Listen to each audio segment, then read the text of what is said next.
اس لیے انتظار فرج کا یہی ذمہ داری ہے ہماری کہ ہم اس زمانے کو امام زمانہ کے لیے تیار کریں، اپنے آپ کو نصرت امام کے لیے تیار کریں۔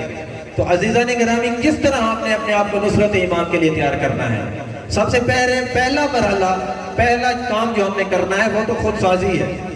یعنی سب سے پہلا قدم جب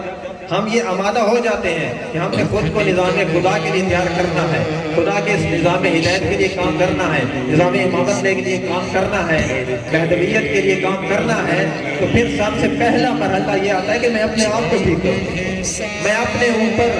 یہ ولایت کا نظام قائم کروں، اس جسم کے اوپر، یہ جو میرا ایک جسم ہے اس کے اوپر میں اگر ولایت کا نظام قائم کر لیتا ہوں تو پھر میں آگے باقی کام کر سکتا ہوں۔ سب سے پہلا مرحلہ تو خود سازی ہے کہ میں اپنے آپ کو ٹھیک کر لوں، اپنے کردار کو ٹھیک کر لوں، میرے کردار سے نظر آئے کہ میں امام مہدی کا ناصر ہوں۔ جب میں اپنا کردار ٹھیک کر لیتا ہوں، خود کو ان فسادات سے بچا لیتا ہوں، تو پھر میری ذمہ داری ہے کہ میں اپنے معاشرے کو درست کروں، اپنے